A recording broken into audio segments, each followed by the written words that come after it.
बहुत सारे जैसे विद्यार्थी का ऐसा प्रश्न है कि जी मैं इतनी बार गलत क्रिया कर चुका हूँ, इतनी बार मेरा मतलब जो भी वो सब बताते, मैं इतनी गंदी वीडियो देख रहा था, मैं निराश हो चुका हूँ, जीवन में से बुरे विचार आते हैं कि मैं सुसाइड कर लूँ। ऐसे बहुत सारे प्रश्न, फोन भी आते हैं मतलब जैसे संस्थान में का जो नंबर है उसमें इतने सारे फोन की जी मेरा सुसाइड करने का मन कर रहा है, ऐसा बोलते हैं।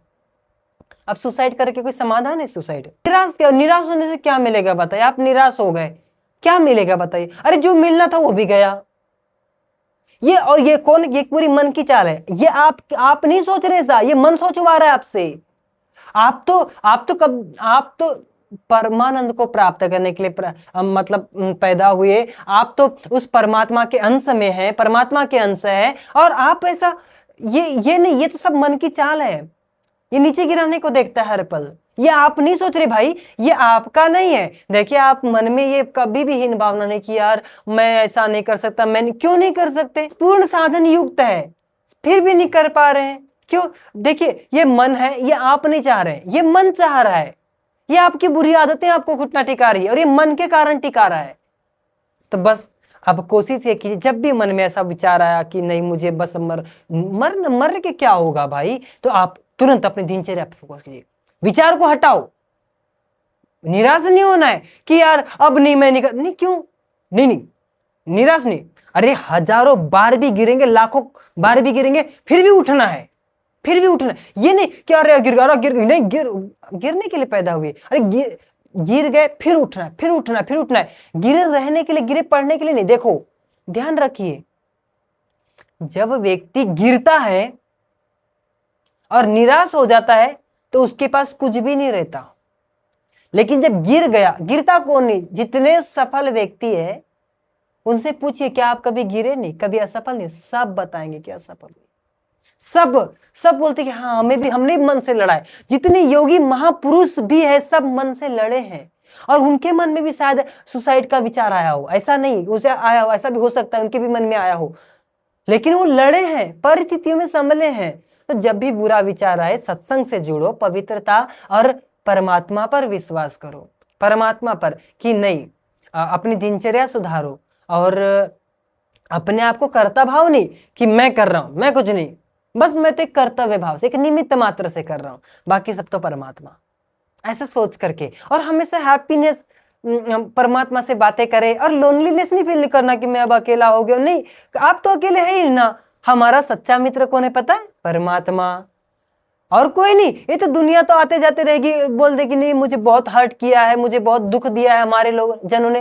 अरे इनसे क्या, ये कोई हमारे ना थे ना है ना रहेंगे, हमारे तो परमात्मा है।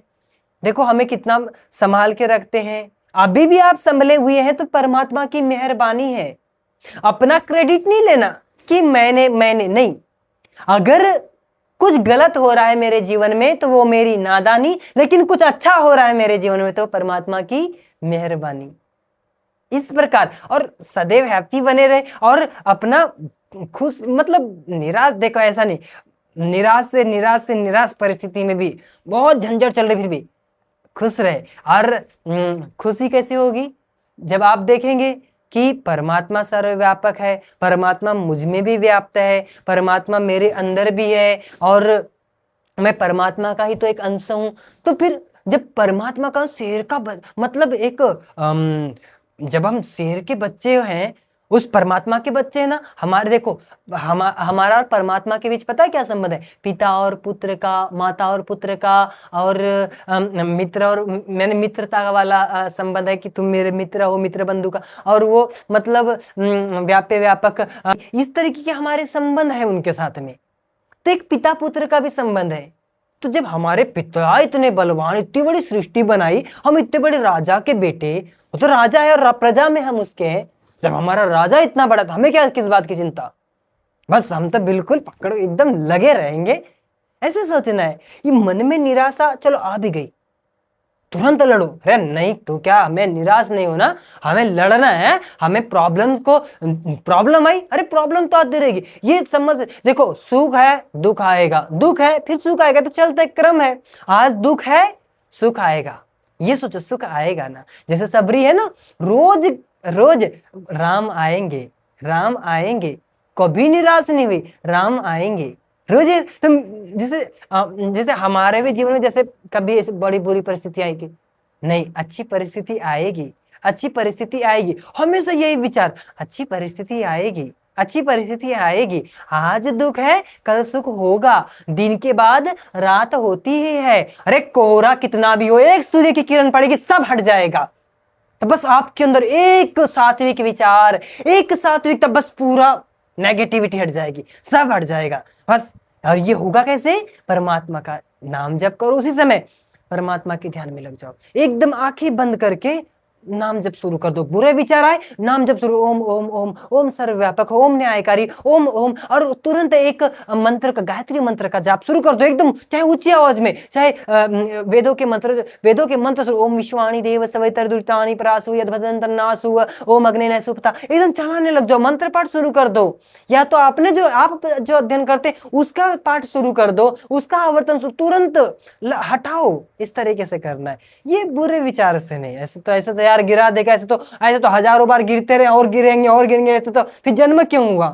फिर तो वही है, ते मरते लोके भूयिहार भूता मनुष्य रूपेण मृगास चरन्ति। अगर हम उठना नहीं सीखे तो फिर तो मनुष्य बने ही किस लिए थे? उठने के लिए तो बने, अरे गिरे थे इसलिए तो मनुष्य जन्म मिला कि उठ जाओ, मौका मिला है, मौका मिला है, उठने के लिए मौका मिला है, और फिर भी गिरे तो फिर मनुष्य जन्म का लाभ क्या रहा बताइए आप? और सुसाइड कोई समाधान थोड़ी है, suicide is not the solution of the problem, उठना इज द सॉल्यूशन, वहां से निकलना इज द सॉल्यूशन। एक विचार को बदलो, और विचारों का ही सारा खेल है। अगर आपने इस जन्म में सुसाइड करके मृत्यु को प्राप्त भी हो गए तो अगले जन्म में फिर से वही संस्कार, वही आदतों के साथ जन्म होता है, क्योंकि यही संस्कार, ये सब साथ में चलते हैं।